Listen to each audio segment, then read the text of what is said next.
Jones.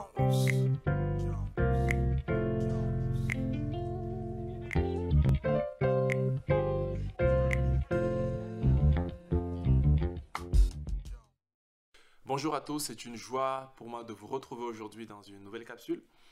Sa parole et moi, la première de l'année 2021. On espère que cette année sera meilleure que la précédente.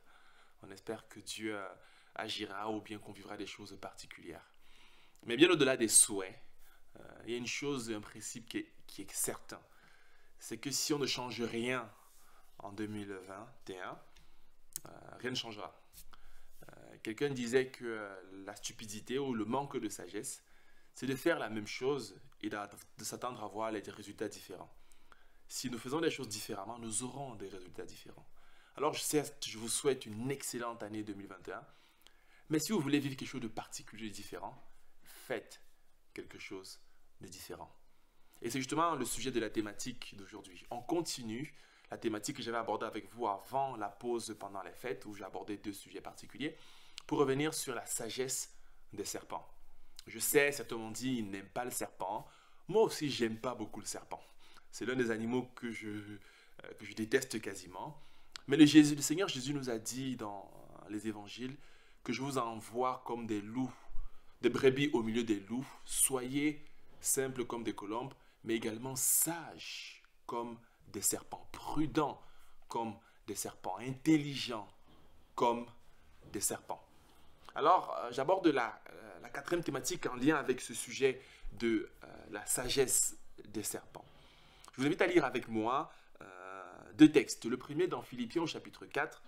On va lire du verset 12 au verset 13. Deux versets. Philippiens 4, du verset 12 au verset 13. L'apôtre Paul qui dit, et il dit ceci. Je sais vivre dans la pauvreté, je sais vivre dans l'abondance. Partout et en toutes circonstances, j'ai appris à être rassasié et à avoir faim, à être dans l'abondance et à être dans le besoin. Je peux tout par celui qui me fortifie. Amen. Le deuxième texte, c'est dans Proverbe 15, au verset 15. Il est écrit « Tous les jours du malheureux sont mauvais, mais le cœur content est un festin perpétuel. » Alors ces deux textes résument bien la pensée que je voudrais partager avec vous en quelques minutes. Il s'agit de la puissance du contentement, ou bien de la sagesse du contentement. L'apôtre Paul nous dit, je sais être content dans la pauvreté, dans le manque, dans les crises financières, dans les crises sanitaires, je sais être content. Je sais être content quand j'ai un compte en banque qui est proche de zéro. Je sais être content quand j'ai du mal à trouver un travail. Je sais être content quand mon couple, ma famille va mal.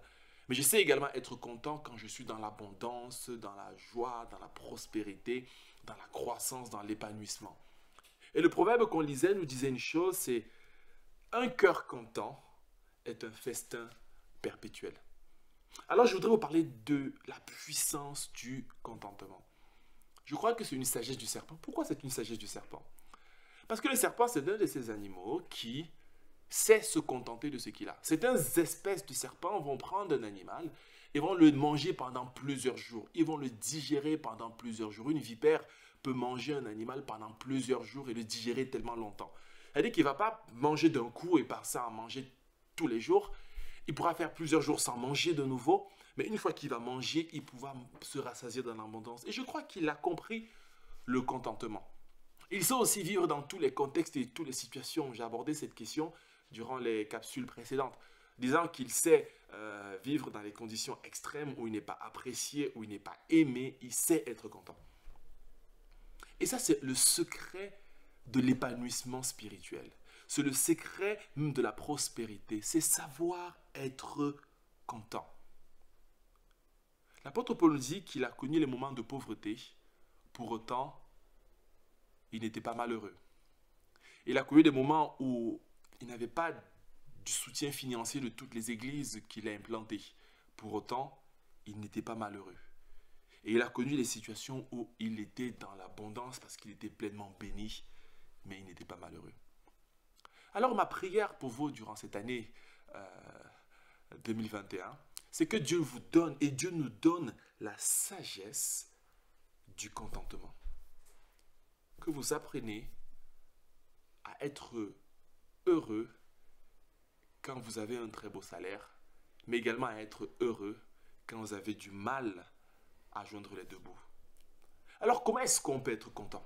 L'apôtre Paul nous donne quelques clés. Comment faire en sorte que, peu importe ma situation financière, économique, peu importe la situation sanitaire qu'on vit, comment puis-je être content? L'apôtre Paul nous dit que l'un des éléments essentiels pour apprendre à être content, c'est il faut savoir vivre avec peu. Il faut savoir vivre avec peu de choses. Il faut apprendre à vivre pas forcément avec tout le confort qu'on aurait voulu avoir. Il faut apprendre peut-être à manger plusieurs fois le même repas lorsqu'il n'y a plus d'argent pour faire les courses. Il faut apprendre peut-être à ne pas vivre avec, aller faire les courses chaque semaine. Il faut peut-être apprendre à vivre avec peu d'interactions sociales. C'est ce qu'on vit en ce moment. C'est que je sais que même si je ne veux pas rendre visite tout le temps à mes amis, même si je ne fais pas la bise, des barbecues, des raclettes, en ce moment des crêpes ou de galettes des rois, je peux néanmoins profiter de mes amis et de mes proches. J'apprends à être content avec le peu que j'ai. Face à tout ce qu'on a, on a deux réactions possibles. Soit on peut toujours regarder à ce qu'on pourrait avoir, et c'est de la convoitise, soit on pourrait apprendre à développer la capacité à être content de ce que nous avons. Il y a une période de ma vie qui n'était pas toujours glorieuse, très difficile. Parfois, quand j'étais même étudiant, je me suis rendu compte que je pouvais manger le même repas chaque jour. Je pouvais manger le riz chaque jour. Je changeais 2 ou 3 fois la sauce, mais j'étais content. Je n'avais pas de l'argent pour m'acheter du foie gras ou bien pour manger du champagne, boire du bon vin. Mais si je définissais mon contentement en fonction de mes privilèges et de mes acquis, alors j'aurais été triste durant cette situation. Mais malgré ce contexte, je garde un bon souvenir. J'avais appris à vivre avec peu. J'avais appris à vivre sans avoir une voiture. J'ai appris à vivre sans avoir une télévision à la maison. J'ai appris à vivre sans forcément aller au cinéma tous les jours et au restaurant tous les jours. Si on est capable d'apprendre à vivre avec peu, alors nous avons la sagesse du serpent. Et nous avons la sagesse de l'apôtre Paul. Nous sommes capables de vivre n'importe où. Nous sommes capables, en période de Covid, de continuer d'être contents, même si on a peu. Développer cette sagesse. Alors vous allez vous rendre compte que tout au long de cette année, peu importe les circonstances, tu seras béni. Alors, apprends à vivre avec peu, apprends également à dire non. C'est une des choses dont on a besoin de développer et d'apprendre. Apprendre à dire non.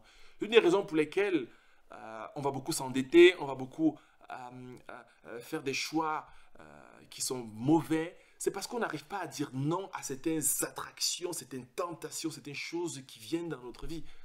Et du coup, on est frustré, on dit, mais je ne suis pas heureux si je ne peux pas faire ceci ou cela. Je ne suis pas heureux si je ne peux pas aller à la piscine, je ne suis pas heureux si je ne peux pas m'épanouir. Non, tu peux être heureux en disant non, mon ami. Ce n'est pas pour cette saison, ce n'est pas pour maintenant, ce sera pour après. Je peux être content en faisant cette capsule juste avec mon téléphone. Alors j'aurais pu dire je ne le fais pas du tout parce que je n'ai pas la meilleure caméra 4K pour la meilleure résolution. Non.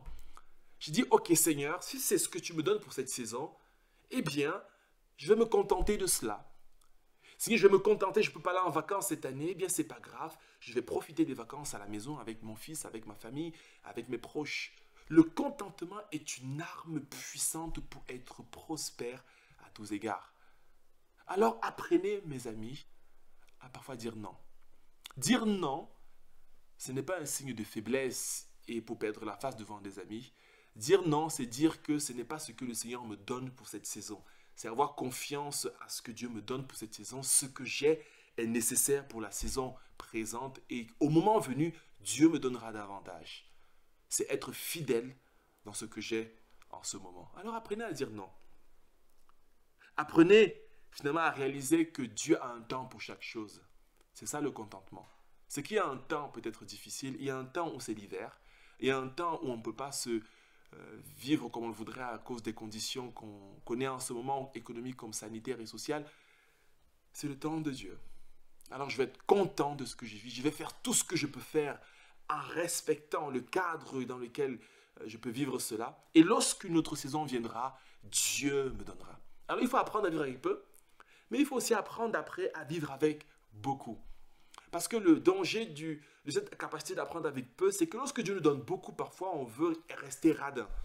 On veut avoir cet esprit de petit.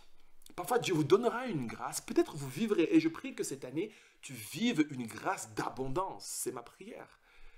Apprends aussi à vivre cette grâce. Peut-être lorsque Dieu voudra que tu vives différemment cette saison, c'est une saison peut-être au lieu de recevoir et de te restreindre, c'est une saison peut-être où tu es beaucoup plus généreux, où tu donnes, où tu fais les choses différemment, où tu achètes quelque chose peut-être que tu n'aurais pas acheté dans des conditions compliquées. Ce n'est pas un esprit de pauvreté que Dieu nous donne non plus, c'est un esprit de contentement. Content quand j'aime pas beaucoup, mais content quand j'ai également. Et la Bible nous dit que lorsque ton cœur est content, le Proverbe 15, verset 15 nous dit, tu connais un festin perpétuel. Développons cette sagesse, cette capacité d'être tout le temps dans la fête, parce qu'on est tout le temps content. Alors je peux dire avec l'apôtre Paul, réjouissez-vous, je le répète, réjouissez-vous. Parce que par le contentement, je vis chaque saison avec le Seigneur. Alors soyons sages comme ces serpents qui sont capables de se contenter de manger juste très peu de jours ou bien de manger énormément. Et soyons contents avec notre Dieu. Et nous développerons une sagesse extraordinaire pour cette année qui arrive. Que le Seigneur vous bénisse et à très bientôt pour un nouvel épisode de Sa parole et moi.